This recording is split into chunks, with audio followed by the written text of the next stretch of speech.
This conference will now be recorded. Okay, it is 7 o'clock on Monday, June 8th, 2020. This is the regular City Council meeting for the City of St. Peter. This is a virtual meeting only.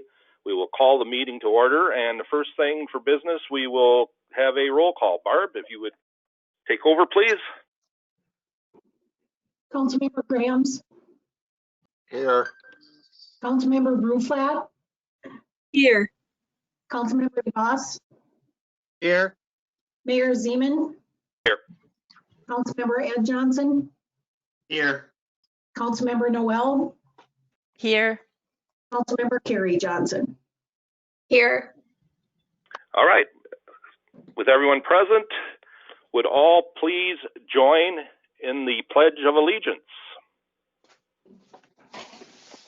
I pledge allegiance To the flag of the United States of America and to the republic for which it stands, one nation, under God, indivisible, with liberty and justice for all. All right. First up, we have the agenda. Everyone has, I'm assuming, a copy of the agenda. Are there any changes or corrections to the agenda? If not, is there a motion to approve? Ed will make a motion to approve. Noel will second. Okay, Ed 1, Shannon 2. All in favor of the agenda as presented, please signify by saying aye. Aye. Opposed? Agenda is approved. Next, we have the minutes from our May 26, 2020 meeting. Those minutes appear on pages 5 through 7. Are there any changes or corrections to those minutes? If not, is there a motion to approve? Carrie Mr. Mayor, Johnson. second. Okay, Carrie 1, Steve 2. All in favor of the minutes as written, please signify by saying aye. Aye. Aye. Opposed? Those minutes are approved. Next, we will address visitors. And Todd, I'm going to ask for your help. Is there anyone in the audience that would like to speak to the council on any agenda item? Remember, we have a caller 2, who came in a little bit after we started, so I'm not sure who that is, if they wanted to speak on an agenda item. Okay. Not hearing anything. Yeah, me neither. Okay. Is there anyone in the audience that would like to speak to the council on any matter whatsoever? Once again, not hearing anyone, we will move to the consent agenda. The consent agenda begins in detail on page 8 and concludes with the resolution on page 19 and includes the following bunch of licenses: an on sale and a Sunday liquor license. These are all for dates July 1, 2020 to June 30th, 2021. Those are for Embassy Bar, Flame Bar, Nicollet Cafe, and Patrick's on 3rd. Next, we have an off-sale license, liquor license for those same dates to the Embassy Bar, Flame Bar, and Patrick's on 3rd. Next, we have a tree worker license for Priority Tree Experts from June 9th, 2020 to April 30th, 2021. And then we have two requests from the Redmond for a temporary on-sale liquor and a temporary dance for July 3rd, 2020, plus the regular schedule of disbursements for May 21st, 2020 through June 3rd, 2020. Any questions, comments on the consent agenda?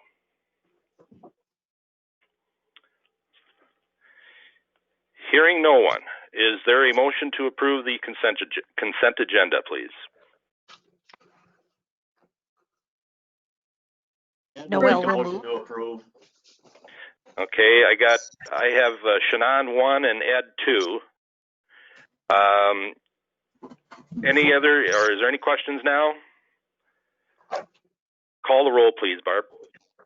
Councilmember Carrie Johnson. Aye. Councilmember Grahams. Aye. Councilmember Bruflat. Aye. Councilmember DeVos. Aye. Mayor Zeman. Aye. Councilmember Ed Johnson, Aye. Councilmember Noel. Aye. Consent agenda is approved. Next, we have unfinished business, which there is none, so we'll move to new business. And the first thing up is the park naming policy. And is Pete here tonight, Todd, or are you taking this? Pete is here tonight, Mr. Mayor, so he'll be able to cover this one. Okay.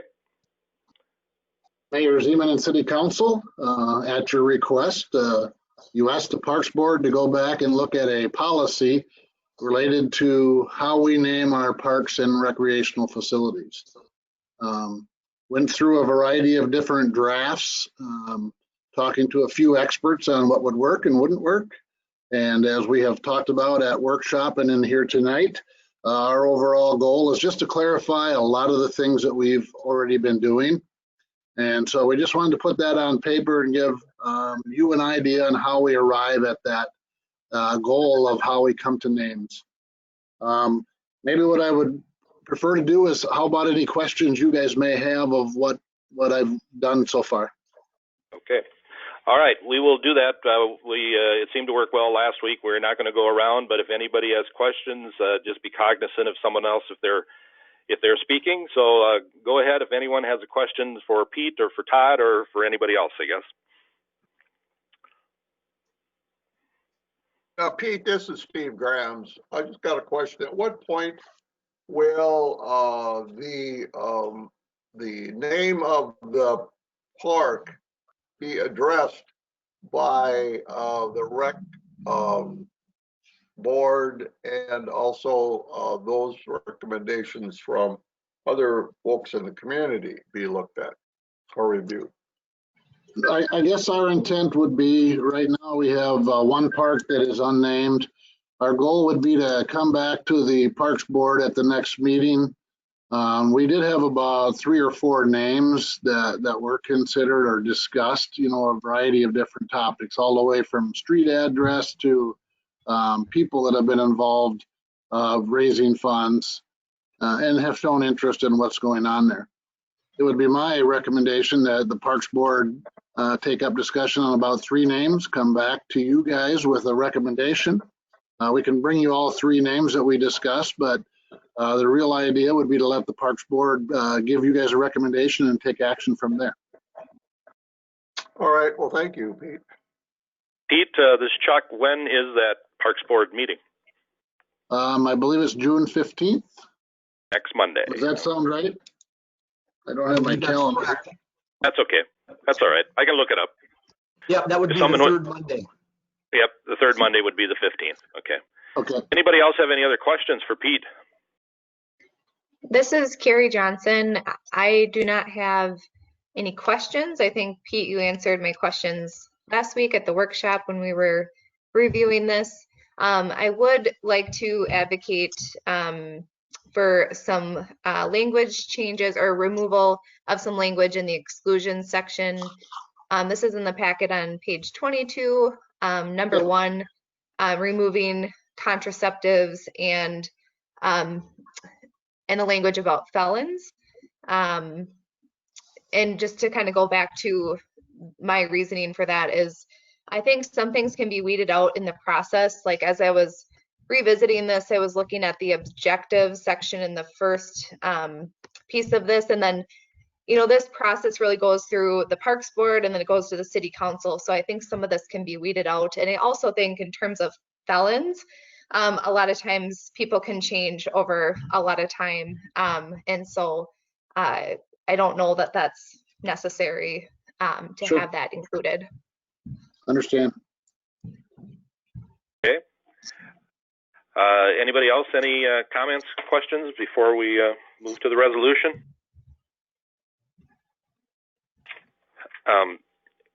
The resolution with the exhibit appears on pages 21 to 23. And Carrie, I'm going to direct the question to you. Is there a motion to approve or to make an amendment to this resolution? I would like to make a motion to adopt the policy with the changes I mentioned. So amending the policy to remove the language in exclusions, contraceptives and adjudicated felons. Okay, does everyone understand what, following along, understand where Carrie's talking about on, under exclusions on the bottom of page 22? Like I say, we talked, Second. what was that? I'm sorry. This is just Brad. I'm seconding the motion. Okay, well, let me get through this first. But anyway, so everyone understands so what the changes are. Now I will ask, is there a second? DeVos will second. Okay. Any questions by anyone at this point? Mr. Mayor, from a staff perspective, I just want to provide some clarification. So on page 22, under exclusions, under item number 1, we are simply removing contraceptives and the words "or adjudicated felons are prohibited." Right. Or yeah, or adjudicated felons. Yep. Okay. That's the way I'm understanding it, Todd. That's what I'm voting for. Okay. Okay. All right. Any other questions or comments? Okay, we have a Carrie 1, Brad 2 for approving the resolution, motions for the resolution with the changes that they both talked about, or what Carrie talked about. If there are no other questions, Barb, would you call the roll, please? Councilmember Grant. Aye. Councilmember Bruflat. Aye. Councilmember DeVos. Aye. Mayor Zeman. Aye. Councilmember Ed Johnson. Aye. Councilmember Noel. Aye. Councilmember Carrie Johnson. Aye. Resolution is approved with the Exhibit A with the 2 changes, removing contraceptives and adjudicated felons, or adjudicated felons. All right, next up, we have the revolving loan request for Mary Brandt. Todd and Russ? Mr. Mayor, Russ has this one. Thank you, Mr. Prafke. Mayor, members of the City Council, Mary L. Brandt has made an application to access the Central Business District Renovation / Accessibility Enhancement Loan Program.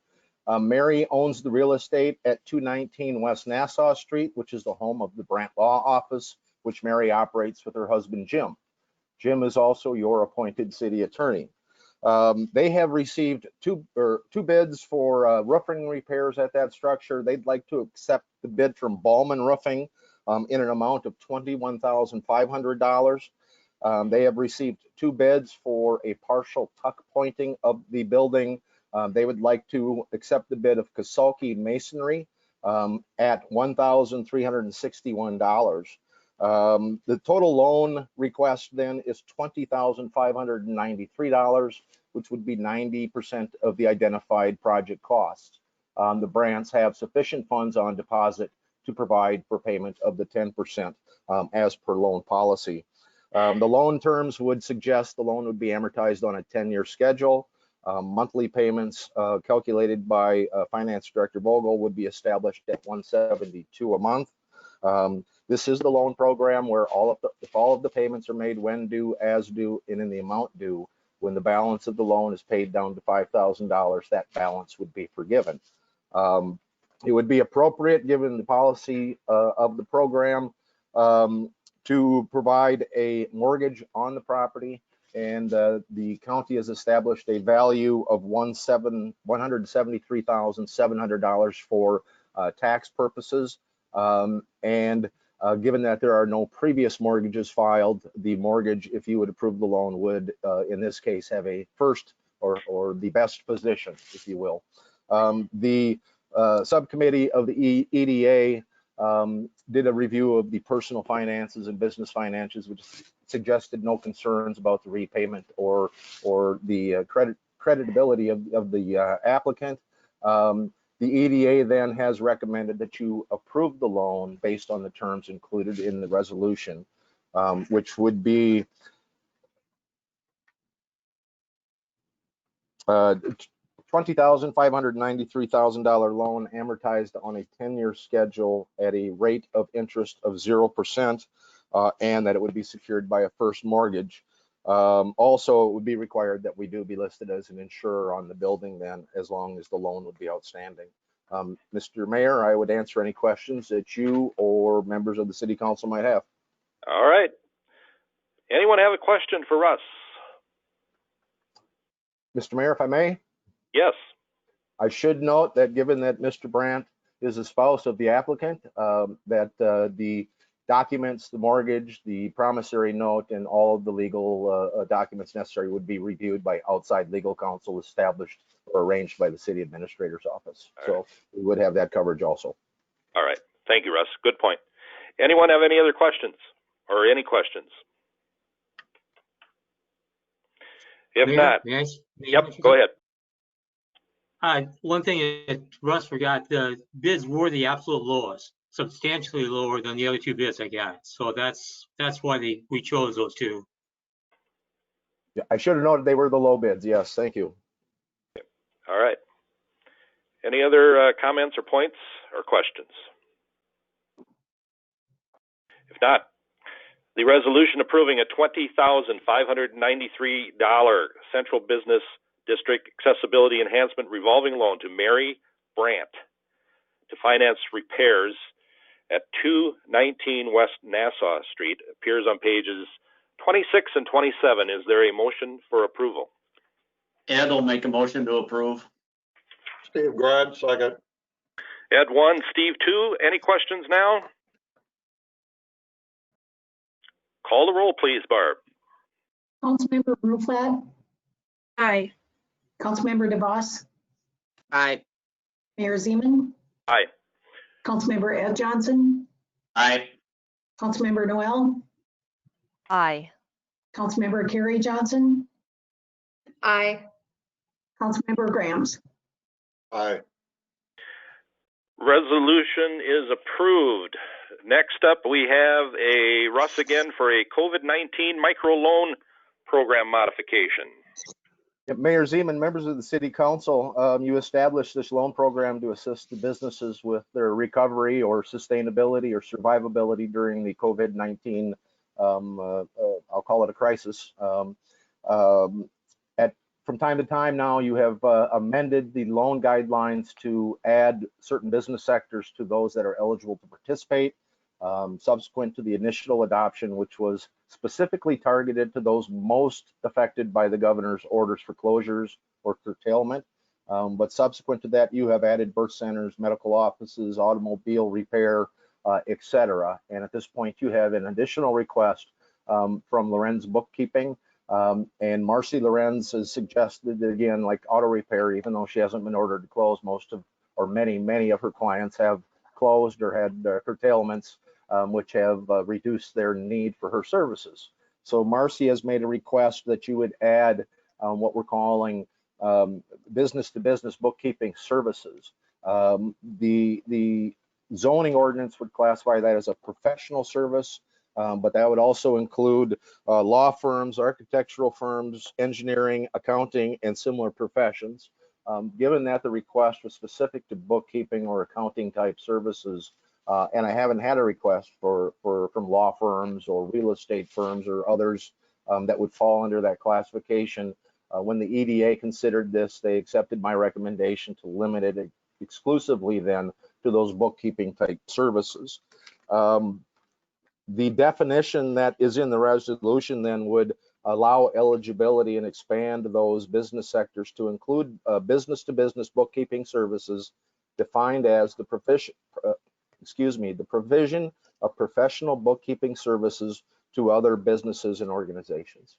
Mr. Mayor, the EDA had considered this at their last meeting, and they have recommended that the City Council provide for the expansion of the eligibility roster as provided in the resolution.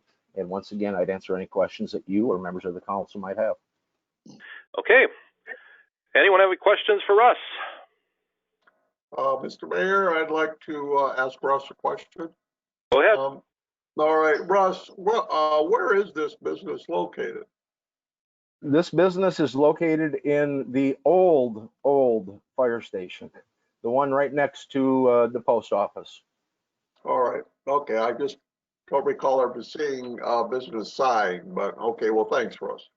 Thank you, Mr. Mayor. Anyone else? No one else has any more questions at this time. The resolution modifying the COVID-19 microloan program to add business-to-business bookkeeping services appears on page 30. Is there a motion for approval? Carrie Johnson will move. Bruflat will second. All right, Carrie 1, Emily 2. Any more questions now? Call the roll, please, Barb. Councilmember DeVos, I abstain. I am not opposed to it, but I operate a business that would be eligible for the loan. But I'm not planning on taking one. So Mayor Zeman, Aye. Councilmember Ed Johnson, Aye. Councilmember Noel, Aye. Councilmember Carrie Johnson, Aye.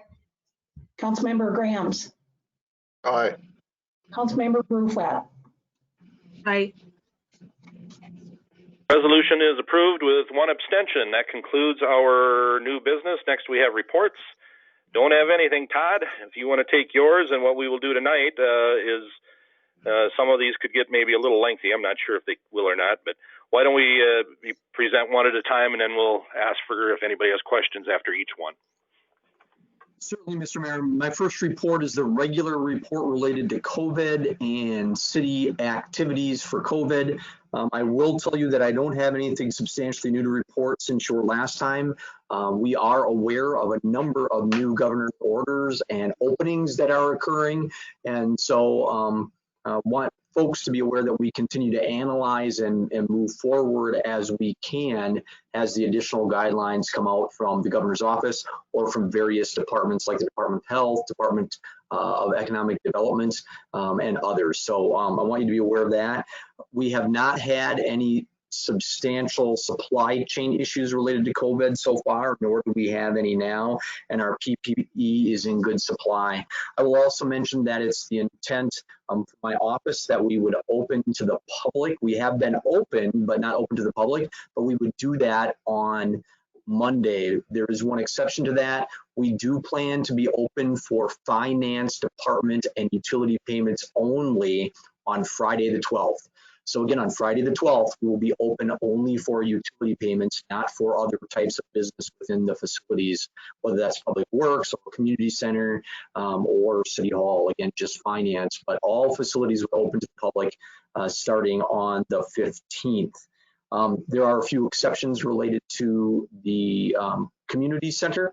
The gymnasium, even though it's been commonly referred to as gyms are open, that's a little bit different definition than the gym that Joey operates at your community center, and they are working through a process to review how to make some of that stuff work. Also, the track will be closed at least for a while longer as we work through the guidelines that are being presented there. So that's really my report on COVID-19, Mr. Mayor. Okay. Anybody have any questions for Todd on this topic? This is Carrie Johnson, and I had a question about the library and if curbside will still be an option for those folks that may be more vulnerable and want to continue utilizing that service. So, Mr. Mayor, I defer to Joey. He has a plan for the library that he's articulated, and so he can give an update on that. Good evening, Mr. Mayor and city councilors. Councilor Johnson, yes, curbside pickup will still be an option.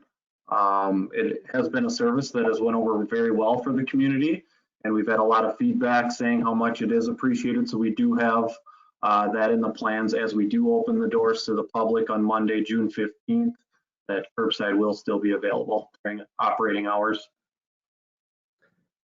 So I also want to mention, Mr. Mayor, that for additional information, watch the hot sheet. We have a lot of information that's going to flow out in the hot sheet on our website and on our social media on Wednesday that talks about what's going to happen in that new week starting on the 15th. And so please, as you have people contact you, alert them to that information coming out, and we'll do our best to spell it out very clearly so people can utilize the facilities that they've been waiting for. All right. Anyone else? Questions for Todd or Joey? This is Brad. Todd, I have a question. Are any of your plans subject to change if the governor decides to extend the peacetime emergency again? I appreciate you mentioning that, Brad. I think all these plans are potentially subject to change based on what the governor's orders or what we see. But I think we're working methodically through them. Hopefully our communication is crisp and clear to the community. And God will do our best. Again, we will be methodical about this. So we might not be acting quite as quick as some others, but you have some unique facilities that have some additional things that we want to make sure we review appropriately. But yeah, thank you. All of this stuff could be subject to change for sure. Thank you. That's all. Mr. Mayor, I have a question to Todd.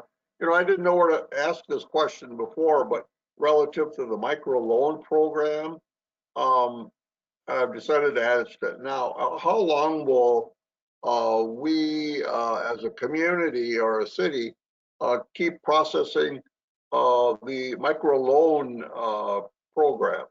loans?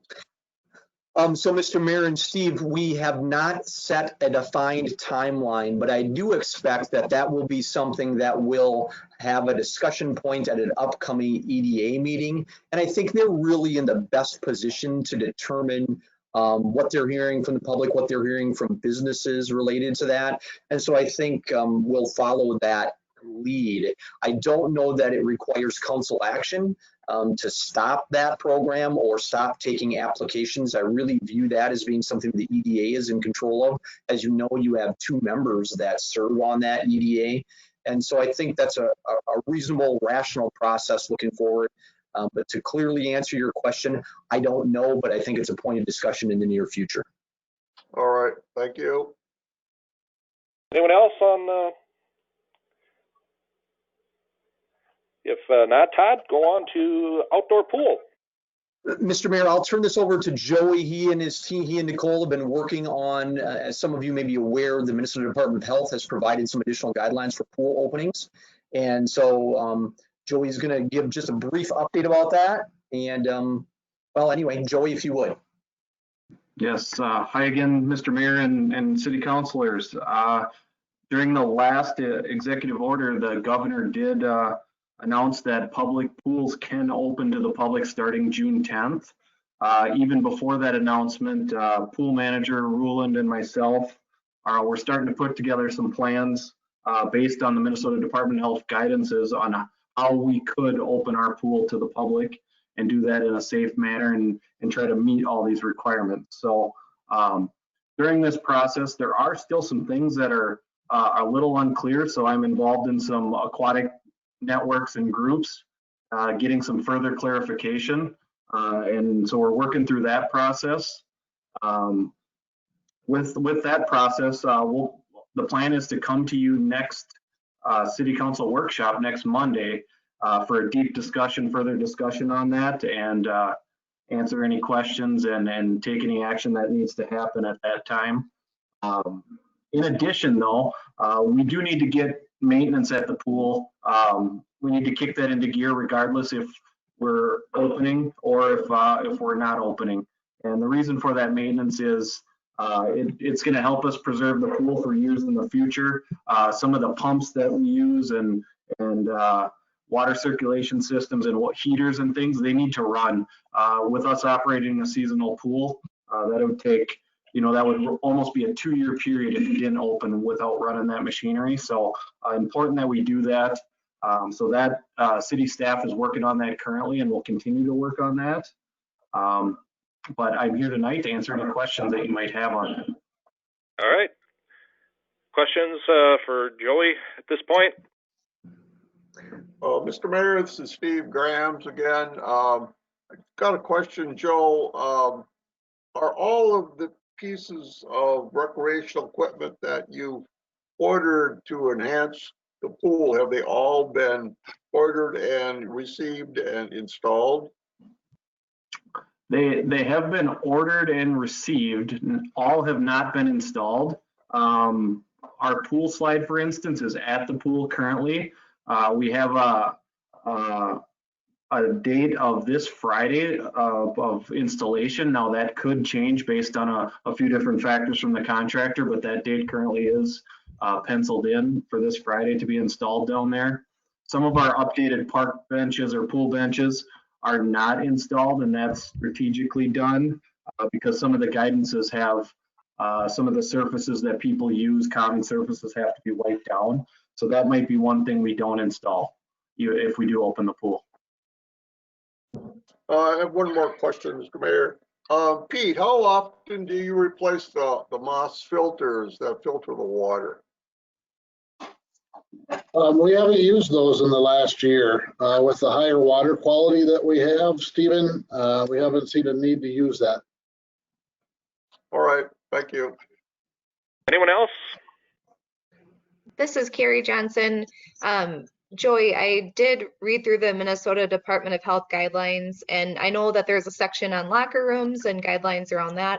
Have you thought about it all, just not doing the locker rooms and working through, I'm kind of having trouble remembering other entrance points to those gates, but is that an option that you're considering? Yes, we have reviewed that. There are multiple gates that do open from the outside that we could use. Now, one of the things that the Minnesota Department of Health though recommends is that people using a public pool shower it with soap and water before entering the pool. So if we do not allow individuals in locker rooms, then we're really not following those guidelines. In addition, that's where our bathroom facilities are housed, and so it although a good theory and something we've investigated, I kind of would recommend that we keep those open and just ensure social distancing with a policy or procedure and with staff possibly to help with that. Are there any showers that are outside the locker rooms? There are not. Okay. And the other thing is that's just the way that the traffic flows through that entry point and then through the locker rooms. So I don't know if you have considered keeping the locker rooms open and you just for that purpose of showering and bathrooms. I don't know if that's the right or wrong answer, and I'm sure you're thinking of all sides of this as you are the expert. But I just wanted to point that out. A couple people in the community who are really excited about the pool opening have just mentioned some of those suggestions. So I wanted to pass that along here. Right, and we will have that in greater detail next week for sure on how some of the things could potentially work. Thank you. Okay. Anyone else? Mr. Mayor, Joyce, my goal for that is to really go down kind of a checklist of the recommendations and can we meet it? How are we going to meet it? Can we meet it? How are we going to meet it? Etc. And so that's the goal for next week. Okay. All right. We will now move on to Hallett's Pond. Mr. Mayor, I wanted to point this one out for a couple of reasons, if I may. So I'm gonna go to a picture here in just a second as we're going forward. So this is a picture, it's not quite as clear in a black and white packet, but on the website and certainly on the electronic packet. So this is not the completed version, but pretty close to the completed version of the pier that's located on the south side of Hallett's Pond. Now, Pete and his team and Scott have done a really nice job in getting this going. As you know, grant funds came to help make this be a reality, and the utilization, at least from what I understand and what I've observed personally on two very short occasions, is that there's been a lot of utilization in this area. Two things to point out. This pier is not meant to be a swimming area. It is not meant to jump off into the water. The floor of the pond itself is very uneven in this area, and in some areas it might only be 2 and 3 and 4 feet deep, and in other areas it drops off very, very, very quickly. So we just want to remind people that this is not meant to be a diving pit or anything like that. So we really encourage people not to do that in this area. The second item that I'd mention is that we do see a lot of vehicular traffic trying to enter on what would be the southwest side of the old Shopko building, what will be the new Hy-Vee, and signage is up there. And as folks may know, That is not a driveway to that area. We do not own that property where that driveway is, and so it's not available to the public. Now, we put up some large boulders, Pete and his team. I don't know, Pete just muscled them in there all by himself, but some pretty big boulders to help restrict people from entering that way. But we would encourage, there's great trail and sidewalk accessibility to this area. And at the wastewater treatment plant, in the southeast corner of the wastewater treatment plant area, if you go on the kind of the ring road or the drive around there, there's a wonderful little parking facility with trail already attached to it, and you can walk down there. It's fantastic. So we really encourage people to either use the street side parking or the parking at the wastewater treatment plant to access this area. Or, as I know some of you are doing, take your bike down there or walk your dog through there and all those things. So it's a great opportunity for that. But again, not for diving or swimming in that area. And please don't drive on that access road, which is not our access road, not our road, not on our land. So again, we want to point that out to folks. Okay. Anyone have any comments or questions? This is Brad. Todd, I have a question related to that diving and swimming. Is there any signs posted on the pier regarding that? Because people might not, and even though you may say you don't want them to, actual signage, I think, would be a much bigger deterrent. So I'll let Pete answer that one. I know we've had discussion. I'm just not sure whether the signage has been put up yet, but I was hoping that the handrails around it would make it seem like it's not a great place to run and jump through. But I understand the point about signage. So Pete, if you would. Yeah, we have a set of rules that it talks about that are posted right on the entrance to that area. Great, thank you. Yeah, because the picture of the pier doesn't, I don't see anything there. So, okay, it's good to know. Thank you. Yeah, this is a picture from when it was just about completed, but not fully completed. Okay, great, thank you. Anyone else?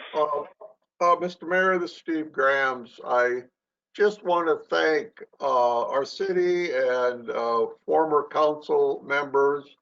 Hallett's Pond has come a long way from the first time that I entered the trail and I got stuck, and I called the city administrator and the wonderful things our law enforcement community does in retrieving me from my dilemma. Thank goodness we didn't need a tow truck, but we've come a long way, and I really want to thank you, Mr. Pratsky, and you, Pete, for the things that you've done to really make Hallett's Pond a real wonderful area to go to in our community. Mr. Mayor, you've had a number of community members that have contributed dramatically to moving this forward, and Pete and his team have done a great job securing money and making the work go. So it's a really, if folks are watching this later and haven't been down there, it's a really nice area for a walk, for a visit, for lots of things. Anyway, thank you. Emily, did you have a question? I thought maybe you waved your hand quick or something. I wasn't quite sure if you were. I did actually, and it was about the pool. If I may jump back just I'm sorry. Go ahead. Okay. Joey, I was wondering, and maybe your report next week is going to detail this, but I was curious about the cleaning policies and specifically like what kinds of things you're planning on doing to, clean between use, especially the locker room area. Right, and yes, you're right. This would be covered next week for sure. But just some of the things that we already have outlined are operating times will be a little different for sure, and they'll be kind of done in chunks. So let's say, for instance, where all public swim is for 2 hours, we shut down for an hour, clean surfaces, clean locker rooms. Then we have another 2-hour period open, and so forth throughout the day.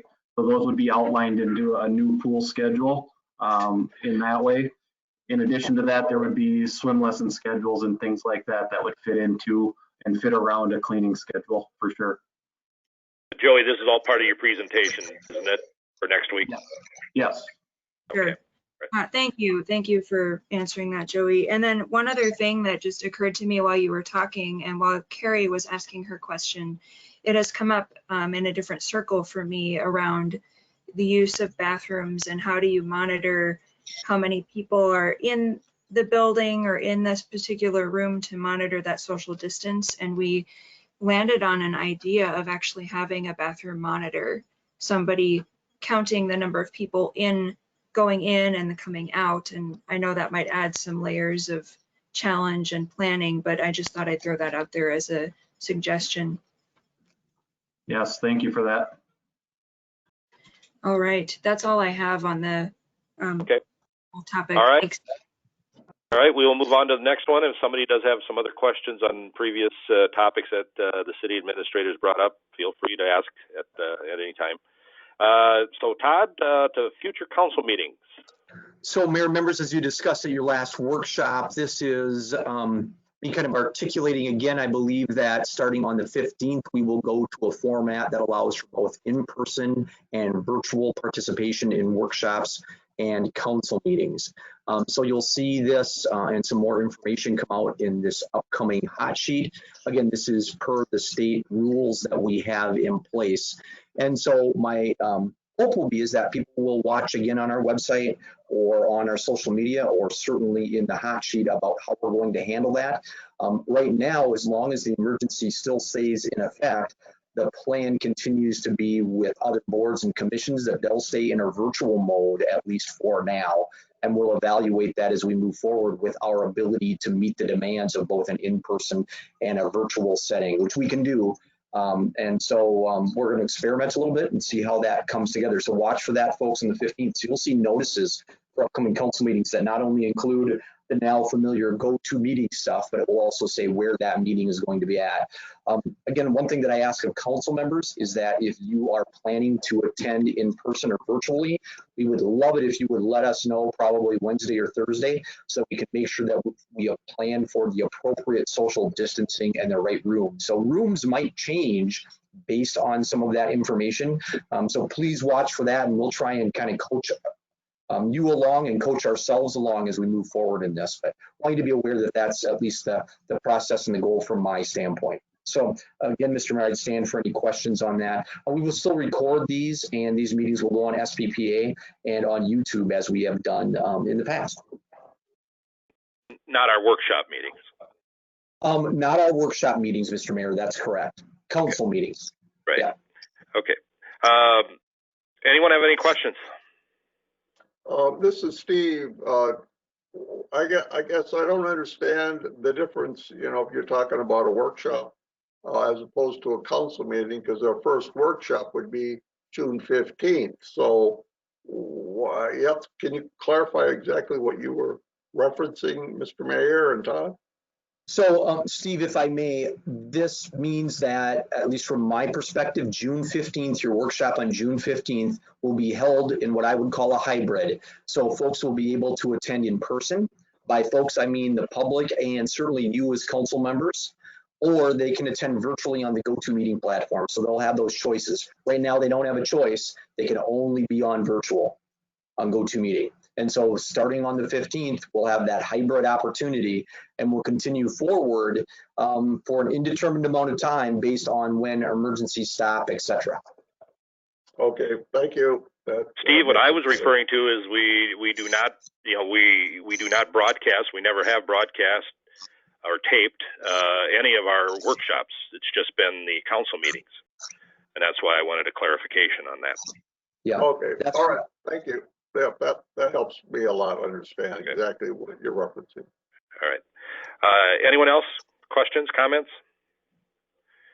This is Brad. What I'm looking at, I know the 15th is driven by the fact that the governor's peacetime emergency expires on the 12th. If that does not expire, I think it would be strongly encouraged that we continue to do virtual. Simply put, the governor even has said himself, those who can work from home should work from home. So I do think, honestly, encourage, if the peacetime emergency is extended, that we shouldn't necessarily encourage people, particularly audience participation, to show up in the event of congregating together. So, and I'll be surprised if it isn't extended, but that's just I know that's what's driving the 15th. And if it is the 15th, then yeah, we have to do something to, or if it does expire, then we do have to do something about meeting in person, so. Mr. Mayor, if I could respond to that. Frankly, Brad, what's driving it from my perspective has to do with your offices opening to the public. It's not exactly the emergency issue, that's a separate issue.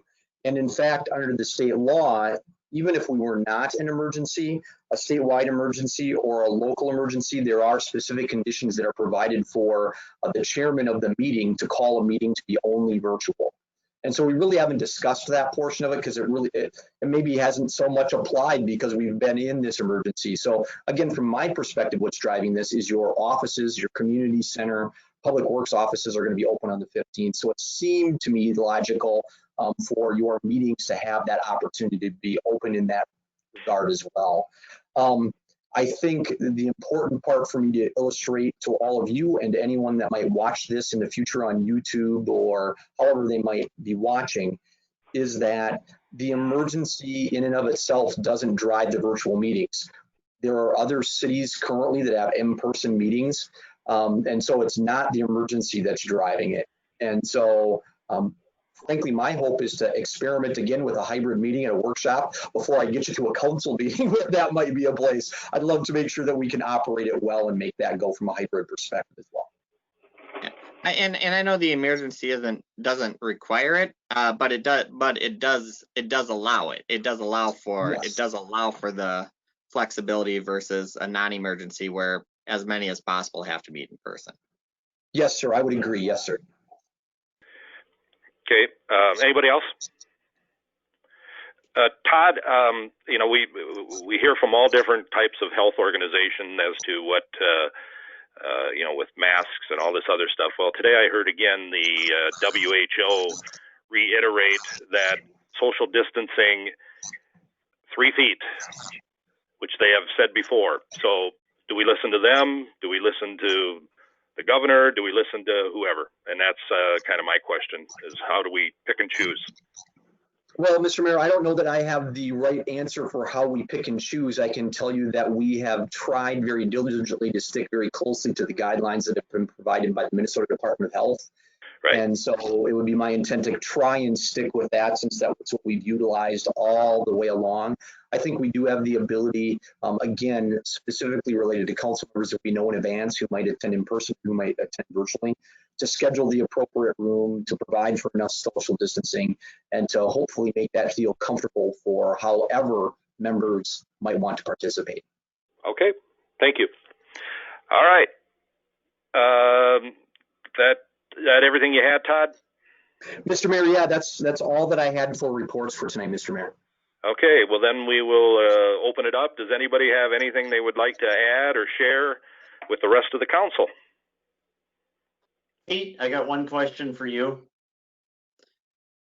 Go ahead, Ed. Down by the pier, are they gonna, I notice a lot of it's blacktop now, but are they gonna add some more fill and blacktop that totally? Our goal is to do that. We've got a couple of right-of-way issues there as far as what we own and what we don't own, Ed. So if we do stay only on our property and we don't obtain any more property, we'd have to raise the elevation just a little bit. Okay, because I walked through there the other day after the rain and I got my tennis shoes dirty. Yeah. It was a little wet. Yep. All right. Just curious. Thank you. All right. Anybody else have anything they want to add or share? Mr. Mayor? Yeah. Jim Brancon. See, Yeah. I'd like to thank the council, but I'd really like to thank the taxpayers for supporting the program to enhance and improve downtown businesses. The roof was done after a tornado, so it's been 22 years. It was just time. So we really appreciate the support from both council and taxpayers. Thank you. All right. Thank you, Jim. And you know what I'm thankful for is your wife. So, you know, it wouldn't be for her. That's right. And recognizing that is half the battle. Anyone else have anything they'd like to share or add at this point? If not, is there a motion to adjourn? Ed will make a motion to adjourn. Bruflat will second. Ed 1, Emily 2, all in favor of adjournment, please signify by saying aye. Aye. Opposed? We are adjourned. Thanks, everyone. Good night. Everybody.